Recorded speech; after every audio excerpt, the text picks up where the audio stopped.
Hey, I'm Felicia Söderström, a 29-year-old student on my third and last year of the audiovisual production course at Dalarna University. At the time of the release of this video, the course is still going on. The assignments are to prepare for and to create a project. It started off with the concept development, which lasted 7 weeks. After that, I have 10 weeks to complete the project. I chose to make a music video for the song Egos and Ignorance by Duramolia, the duo which consists of me and my longtime friend Sebastian Hedlund.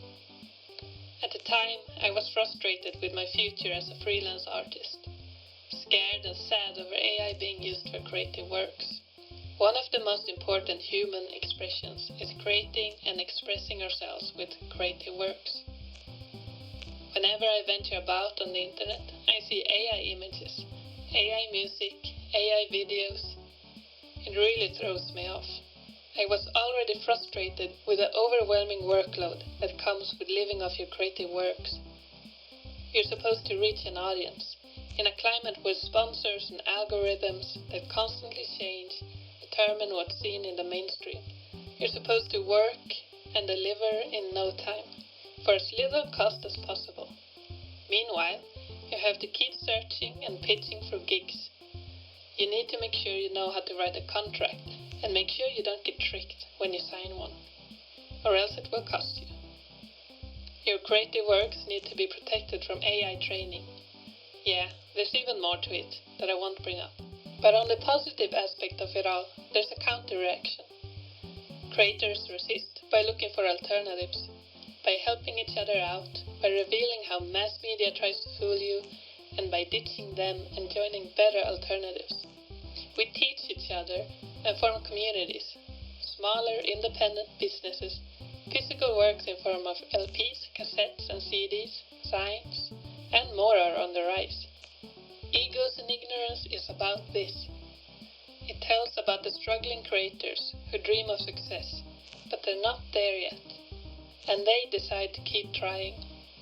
Eventually they see that behind the mask that keeps us from connecting is a human, that together is the only way and that shallow, egocentric, blinding mask can be ditched. I wanted to show the process behind this music video, because it's completely human-made. It's allowed to be imperfect, and it has been a team effort by the people I have around me. It's a showcase on how the process can look, and hopefully it will encourage people to see the value of creating without AI. To create for the sake of creating what you like, and communicate your feelings and thoughts through creative means. So what did I do? It began with a pitch, which concluded this form and message. I looked for inspiration and found it in Andy Warhol. His and Paul Morris's Lonesome Cowboys became the stylistic inspiration. It looked raw and spontaneous. I have a thing for the 60s and 70s, so I wanted to recreate a 16mm look. Sebastian is the author of the lyrics. He had explained what he meant with every line. I thought about it and tried to visualize it in a storyboard, keeping in mind what would be possible. I wanted to draw the storyboard with pen and paper. Of course, you can do this the math way with a ruler, but knowing myself, I tried to make it easy for me. So instead, I took up a still from Lonesome Cowboys on my computer, zoomed out to a small size, put a paper to the screen, and drew the borders of the frame. Then I cut out the frame and used it to draw all the frames on a paper-sized A3. When I had drawn the storyboard, I photographed it with my phone. Then I transferred them to Clip Studio Paint, where I edited them for a higher contrast in black and white, to enhance the visibility. After that, I cut out and sorted the frames in folders, to know which scenes would be shot where, with who, and with what. As a part of the 2 courses, we had to make a project plan. This included following: introduction and background. What is this, and where did it come from? Project idea. What are you intending to make? Purpose and goal. Why are you doing this, and what do you hope to achieve? Reference productions. What has already been made that inspires this project? Implementation. How are you going to do this? This includes a time plan and an activity plan. What do you need to do and when do you need to do it? Decision making. Who decides what and who's responsible for what? Agreements. Do you need to write any agreements or contracts? Backup plan and risk analysis. What can go wrong? What do you do when it goes wrong? Preliminary budget. What might it cost? A lot of these were just estimations. You can't predict everything. But if you have a vague idea, you can prepare for it at the best of your ability. This helps with making sure that your idea ends up as a finished work of art. In the end of it all, you can look at how it actually went and learn from your mistakes. I sure did. Sebastian is a student at Brunsvik's Folk High School at the Creative Music course. That's how I found the personnel for the music video. He's a part of another band called Trashcan Band, started by Daniel Andersson, aka Trashcan Dan. Trashcan Band consists of Daniel Andersson on song and guitar, Samuel Davidsson on clavier, Sebastian Hedlund on guitar, Mattias Ulsander on bass, and Adrian Fremen on drums. They kindly agreed, and I wanted to repay them with social media coverage, but many roles had to be filled. I asked my childhood friend Lena Palmberg, whom I live with in Hedemora, together with her two cats, Mozart and Beethoven, to act as the role of the author in the music video. She kindly agreed and helped out with some filming and important feedback and support. Her mother, Lena Palmberg, had recently published her second book, Torka själv dina tårar, Dry Your Tears on Your Own, which is a beautiful collection of her poems. I took the opportunity to use her book in the music video, because I want her to get more visibility, which I'm happy she agreed to. I needed the role of the actor as well. Sebastian asked Anders Lind, who's active in FIA, Falu Improvisation Academy, and as it turned out, he was ready to do it. I formed a chat and created a share folder for the project, so that everyone could see what I intended to make. In order to know the length of all the clips, I made an animatic. I wrote a schedule with plays, props, tools list and personnel, so that I knew when, with what, where and with who I would film.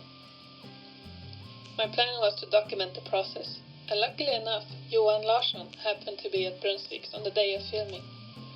He generously agreed to document for us, and followed on more occasions where he even agreed to act.